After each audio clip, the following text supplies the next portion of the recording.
जय श्री राम आप सभी को।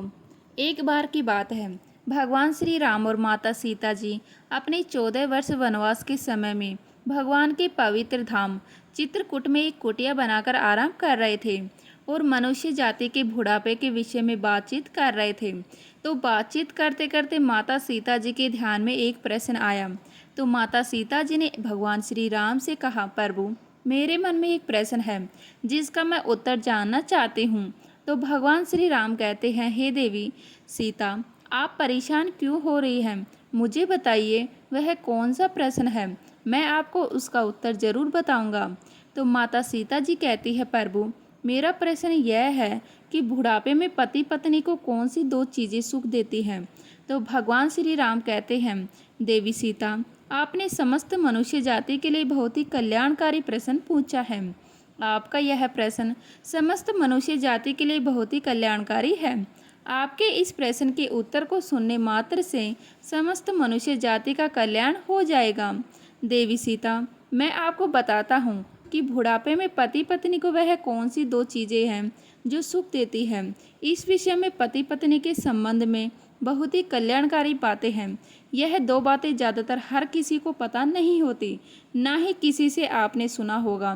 भगवान श्री राम कहते हैं, हे देवी सीता, मुख्य रूप से मनुष्य के जीवन में तीन अवस्थाएं होती हैं।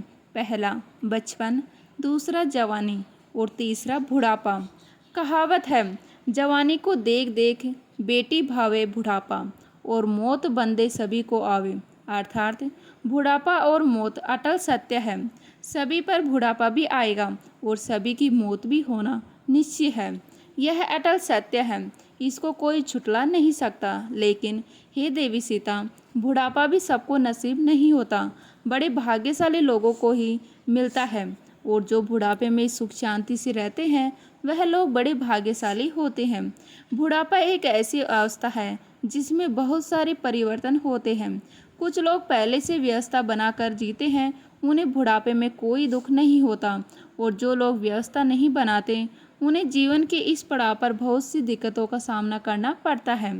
भगवान श्री राम कहते हैं, देवी सीता, मैं आपको बुढ़ापे में सुखी रहने के मूल मंत्र एक कल्याणकारी कथा के माध्यम से बताता हूँ कि कौन सी दो चीज़ें छोड़कर और तीन चीज़ अपनाकर आप बुढ़ापे में सुख शांति से रहेंगे। जो भी मनुष्य इन बातों का पालन करेगा तो निश्चित ही उनका बुढ़ापा सुख शांति से बीतेगा। यह जानकारी समस्त मनुष्य जाति के लिए बहुत ही ज्ञानवर्धक है। मनुष्य आज जवान है तो आज ना सही, परंतु जब बुढ़ापा आएगा तो यह बातें आपको बहुत ही काम आएंगी। समस्त मनुष्य जाति को प्राचीन कथाओं और कहानियों से जुड़े रहना चाहिए। आपने देखा होगा बुढ़ापे में बहुत सारे परिवर्तन होते हैं। मनुष्य के सारे कर्म, इंद्रिय ज्ञानेंद्रिय असर छोड़ देती है। हाथ पांव काम करना बंद कर देते हैं। आँखों से कम दिखाई देता है, कानों से सुनाई भी कम देता है। जीभ पर स्वाद कणिकाएं खत्म हो जाती हैं, किसी चीज़ में स्वाद नहीं आता। दांत भी साथ छोड़ देते हैं, जिससे बहुत सी चीज़ों पर मन चलता है, परंतु नहीं खा पाते हैं क्योंकि दांत ही नहीं है। स्मृति खत्म हो जाती है, यादाश्त कम हो जाती है। शरीर के अंदरूनी अंग भी ठीक से काम नहीं करते। घर में बच्चे स्वयं निर्णय करते हैं तो घर में भी बड़े बुजुर्ग का महत्व पहले जैसा नहीं रहता। चेहरे पर झुर्री आ जाती है, कमर झुक जाती है। कभी कभी तो ऐसा दिखने को मिलता है कि घर में बेटों की बहुएं आ जाती हैं। जो बुजुर्ग चारपाई घर से बाहर निकल जाती है। भगवान श्री राम कहते हैं, देवी सीता, मन में विचार करो, ऐसे हाल में रहकर बुजुर्ग क्या सोचता होगा कि जिस घर को मैंने इतनी मेहनत और लगन से पाई पाई जोड़कर बसाया था, आज वही मुझसे छीन लिया गया है। सोचो बुढ़ापे में कितना दुख होता होगा। जब वह घर का बुजुर्ग खाना पानी मांगता है तो बच्चे सुनते ही नहीं हैं, तो उसे गुस्सा आता है और वह गाली देता है। सबसे बड़ा दुख बुढ़ापे में तो तब होता है जब पति या पत्नी में से कोई एक मर जाता है, फिर उसका ख्याल करने वाला, उसकी भावना समझने वाला कोई नहीं रहता। सोचो तब वह कितना अकेला और दुखी महसूस करता होगा। परंतु यह कहानी सबकी नहीं है, सबके साथ ऐसा नहीं होता है। कुछ लोग अपनी वृद्धावस्था को बड़े सुख शांति से व्यतीत करते हैं। वह लोग क्या व्यवस्था बनाते हैं? भगवान श्री राम कहते हैं, देवी सीता, यही मैं आपको बता रहा हूँ। आप सोचिए, पुरुष के जीवन में सबसे अच्छा कोई दोस्त हो सकता है तो वह उसकी पत्नी होती है, और एक स्त्री का सबसे सच्चा और अच्छा दोस्त कोई हो सकता है तो वह उसका पति ही है। यह सच है कि जीवन के इस मोड़ पर आकर वृद्धावस्था में पति और पत्नी भाई बहन की तरह हो जाते हैं। जीवन में लंबे समय तक एक दूसरे के साथ रहते हुए वह एक दूसरे का रूप हो जाते हैं। दोनों एक दूसरे को समझ जाते हैं, बिना बोले सुने भी एक दूसरे की इच्छा को जरूर समझ जाते हैं। बुढ़ापे में आकर दोनों एक दूसरे का ध्यान रखने, ख्याल करने की भावना और अधिक गहरी और मजबूत हो जाती है। बुढ़ापे के पड़ाव पर आकर स्त्रियां पति की देखभाल इस प्रकार करती हैं जिस प्रकार एक माँ अपने बच्चों की करती है। कहावत है कि ना बेटा ध्यान करेगा ना बेटी ध्यान करेगी, पत्नी से बनाकर रखना वही देखभाल करेगी। भगवान श्री राम कहते हैं, हे देवी सीता, याद रखना, बुढ़ापे में जब लाठी नहीं मिलेगी तो पति की लाठी पत्नी ही बनेगी, और जब बुढ़ापे में जब चश्मा खो जाएगा तो पत्नी का चश्मा पति ही ढूंढ कर देगा, और कोई नहीं आएगा ढूंढने और आपका ख्याल करने के लिए। इसीलिए पति और पत्नी एक दूसरे का हमेशा आदर करें। यह भार वाला जब तक धन और पैसा है तब तक तुम्हारे साथ है, अंत में एक दूसरे का साथ पति पत्नी दोनों को ही देना है। बुढ़ापे में मनुष्य पराधीन होता है, धीरे धीरे सब चीज़ें उसके हाथ से निकल जाती हैं। इस स्थिति में स्वाभाविक है कि मनुष्य चिड़चिड़ा हो जाता है, गुस्सैल स्वभाव का हो जाता है। बहू बेटे नाती पोते की अपनी अपनी जिंदगी हो जाती है, सबकी ज़रूरतें अपनी अपनी रहती हैं। बुढ़ापे में माँ बाप की कोई नहीं सुनता है, सबका अपना अपना अलग अलग जीवन होता है। इस स्थिति में कैसे सुख शांति से अपनी वृद्धावस्था को बिताएं। भगवान श्री राम कहते हैं, देवी सीता, मैं यही है आपको इस कहानी के माध्यम से बताता हूँ। बुढ़ापे में एक व्यक्ति ऐसा ही ग्रस्त था, उसके पास बहुत चिड़चिड़ापन था, वह बात बात में गुस्सा हो जाता था, जबकि उसकी पत्नी समझती थी कि इस उम्र में इतना गुस्सा करना ठीक नहीं है, परंतु वह मानता ही नहीं था। जरा सा नमक तेज हो जाता था तो भोजन की थाली को फेंक देता था, कभी मिर्ची ज़्यादा हो जाती थी तो खाने की थाली फेंक देता था। बहुत गुस्सा उसके अंदर था। इस व्यवहार से उसका पूरा परिवार परेशान था। पूरे घर में क्लेश रोज बना हुआ था। घर के सभी लोग सत्संगी में थे और ऐसा महात्मा जी के सत्संग में जाते थे तो एक दिन एक व्यक्ति बोला कि इनको भी ले जाया करो सत्संग में, हो सकता है कि भजन पाठ सुनकर इनका व्यवहार बदल जाए। तो घर वालों ने बोला ठीक है। घर वालों को बात समझ में आ गई तो बोले इनको भी गुरुजी के पास ले चलते हैं, उनको दुख बताएंगे तो शायद कुछ हल निकाल जाएगा। रोज रोज की किचकिच से तो हो सकता है मुक्ति मिल जाए और घर में क्लेश खत्म हो जाए और सुख शांति आ जाए। तो फिर एक दिन घर वाले बड़े मुश्किल से उसे मना कर उस बूढ़े व्यक्ति को गुरुजी के पास ले गए। तो महात्मा तो बिना बताए सब जान लेते हैं। जब वह गुरुजी के पास गए तो वे जान गए कि यह लोग क्यों मेरे पास आए हैं। तो गुरुजी देखते ही समझ गए कि उनके घर में क्लेश है, इसीलिए घर में सुख शांति की तलाश में यह मेरे पास आए हैं। और वे यह भी जान गए कि उनके घर में क्लेश का कारण क्या है। वह दुख से ग्रस्त परिवार जब पहुंचा तो दोपहर का समय था। फिर सब पहुंचकर गुरुजी को प्रणाम करके वहीं बैठ गए। उनके सामने ही आसन पर गुरुजी अपनी कुटिया में कुछ लिखवा रहे थे, जो उनकी धर्म पत्नी का नाम था। अचानक गुरुजी की माता प्रेम से बोली कि प्रेम, दीपक जलाकर लाओ, तो मुझे कुछ खोजना है। तो गुरुजी जब दीपक लाए तो वह दुखी परिवार को बड़ा आश्चर्य हुआ कि दोपहर का वक्त है, अच्छी खासी धूप उजाला है, तो दिया मंगाने का क्या कारण है। तो उस दुखी परिवार ने सोचा कि संत जी या तो मूर्ख हैं या फिर पागल हैं। भला सूरज की अच्छी खासी उजाला है और यह दीपक मांग रहा है, यह तो अजीब संत है। सभी लोग अपने मन में ऐसा सोच रहे थे। तब तक माताजी जलता हुआ दीपक लेकर आ गई। उन्होंने चुपचाप दीपक को दे दिया और अंदर चली गई। फिर सब सोचने लगे कि उनकी पत्नी भी क्या खूब है। यह नहीं पूछा कि पागल हो गए हो क्या, दिन है, दोपहर का समय है, अच्छी खासी धूप उजाला है, फिर भी दीपक क्यों मंगा रहे हो। वह बुजुर्ग आदमी बड़ा आश्चर्यचकित होकर सोचा कि मैं कहाँ आ गया पागलों के पास में। यह संत तो सचमुच पागल है, साथ ही सबसे बड़ी पागल और मूर्ख इसकी पत्नी भी है। यह पागल मेरे घर में सुख शांति लाएंगे, यह मेरे घर के क्लेश को ख़त्म करेंगे, यह मेरा बुढ़ापा को सुखी करेंगे। उसके मन में सवाल ही सवाल बार बार उठते जा रहे थे, परंतु उसने कुछ बोला नहीं, अपने गुस्से पे बैठा रहा। तो गुरुजी उसके मन की बात जान गए कि यह गुस्से से फनफना रहा है और हमको पागल समझ रहा है। उन्होंने यह भी जान लिया कि गुस्सा इसे इसलिए आ रहा है कि एक भी सवाल क्यों नहीं पूछा। इस बेवकूफ़ी के लिए गुरुजी सब जान गए थे, परंतु बेपरवाह होकर दीपक की रोशनी में लिखते रहे। उस गुस्सेल बुजुर्ग व्यक्ति ने फुसफुसाते हुए अपने बच्चों से बोला कि यह पागल हमारे जीवन में सुख शांति देगा। हद हो गई, चलो यहाँ से। मैं एक पल भी यहाँ नहीं रुक सकता हूँ। यहाँ से जल्दी चलो, मुझे नहीं रुकना है। यहाँ मुझे नहीं चाहिए ज्ञान। भगवान श्री राम कहते हैं, हे देवी सीता।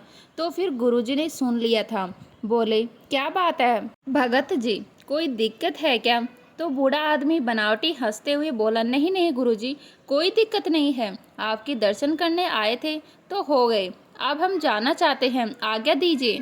तो गुरुजी बोले, अरे भाई, तुम हमारे पास आए हो, हमारे अतिथि हो, बिना अतिथि सत्कार के कैसे जाओगे? और उन्होंने माताजी को आवाज़ दिया तो माताजी तुरंत आई और हाथ जोड़कर खड़ी हो गई।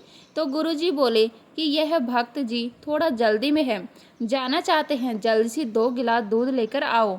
तो दुखी परिवार ने मना किया, अरे नहीं गुरुजी, हम घर से भोजन करके आए हैं, दूध की कोई ज़रूरत नहीं है। परंतु गुरुजी बोले कि आप हमारी कुटिया में पहली बार आए हैं, बिना अतिथि सत्कार के कैसे जाओगे? तो बूढ़ा आदमी चुपचाप हो गया। तो पत्नी बिना कुछ बोले, बिना कुछ पूछे अंदर गई और 2 गिलास दूध लेकर वापस आ गई। तो संत जी ने 1 गिलास दूध उस बूढ़े आदमी को दिया और 1 गिलास खुद ले लिया। बाकी लोग वहीं पर चुपचाप बैठे रहे। तो जैसे ही उस बूढ़े आदमी ने दूध के एक घूंट मारा तो दूध इतना नमकीन और कड़वा था कि उसकी उल्टी करने का मन हो गया। दूध में नमक ही नमक लग रहा था। उसका मन हुआ कि दूध को इस संत के सिर में फेंक दूं।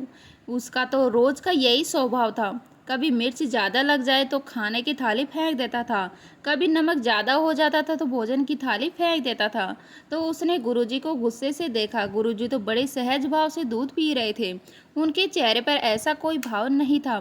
बुजुर्ग आदमी अंदर से जल गया पर बोला कुछ नहीं, परंतु वह मन ही मन बोला कि आज मेरा यह बालक मुझे यहाँ पर ले आया है, पर यह महात्मा तो सचमुच कोई पागल आदमी है, हद हो गई है।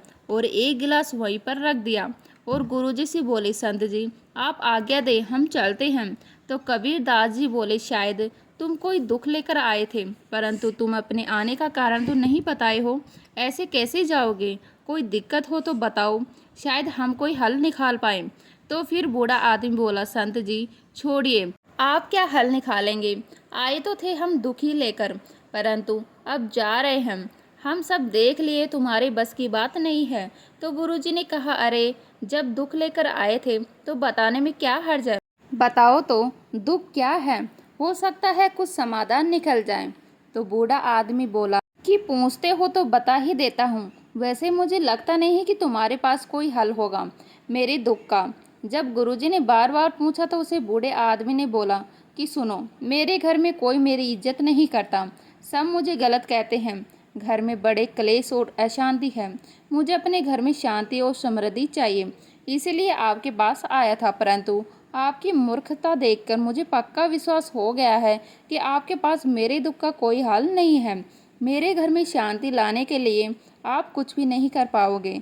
तो गुरुजी मुस्कुराए और बोले, हम जानते हैं तुम्हारे घर में अशांति और क्लेश रहने का क्या कारण है, परंतु शायद अभी तुम समझे नहीं हो। तो गुरुजी ऐसा बोले तो वह बूढ़ा आदमी बोला, वह गजब की बात है, आपने हल भी बता दिया, परंतु जब से हम आए हैं तब से आपने तो एक शब्द तक नहीं बोला, हल कैसे बता दिया?